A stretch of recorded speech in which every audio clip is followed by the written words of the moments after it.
Spiritual right action that I speak about is very different from following rules.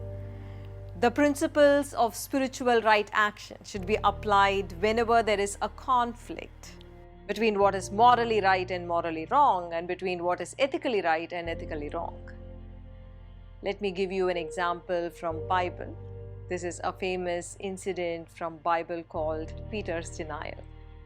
After the Last Supper, when Jesus is arrested and taken to the high priest for trial, Peter and few others follow Jesus to high priest's courtyard, and there a woman and a man recognize him to be one of Jesus' close members. Peter bluntly denies any association with Jesus and declares that he does not know the man at all. Soon Peter moves into tremendous guilt. He moves into shame and cries bitterly. He moves into shame and he moves into regret. Bible portrays this complex situation where Peter fights a moral battle between standing by someone you love and protecting your own survival. What would you do if you were in Peter's position? Think for a moment. Or put yourself into this morally conflicting position that doctors in some countries have faced in the recent past or continuing to face even now. They had to play God, having to choose who gets the ventilator and survives and who does not get the support. Human life is filled with complexities.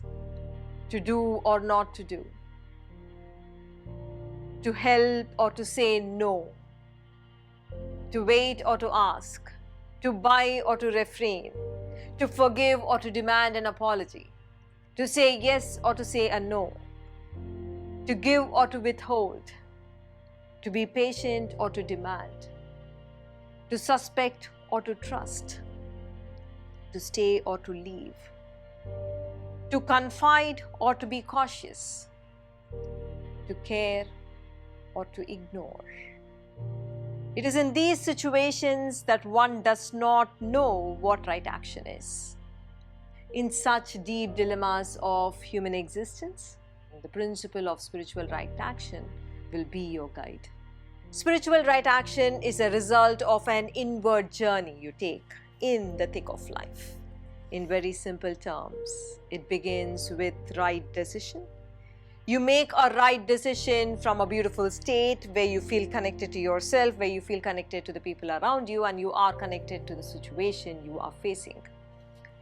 Once you have chosen what to do, you perform that action from that beautiful state. And then you move forward in life in total peace. When you are caught in ideals, you are stuck in conflict, you are stuck in suffering.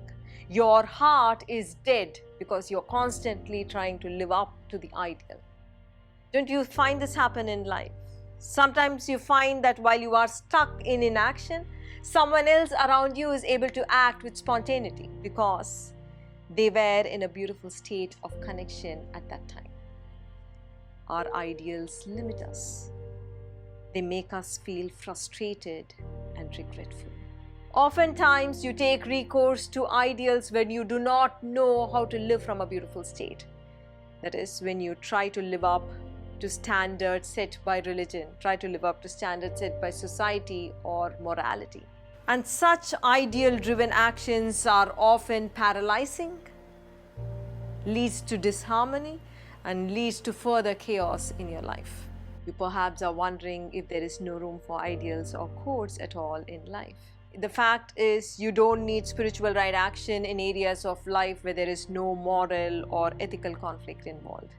You don't need ideals in obeying traffic rules, in following travel regulations in your country. These rules are not ideals. They are codes of conduct. They are regulations. Ideals are different. They define your sense of self. They define your identity. Ideals define whether you're a morally good person or a bad person, right or wrong in a given situation. The only way to find an answer to this moral dilemma is to source yourself in a beautiful state of connection.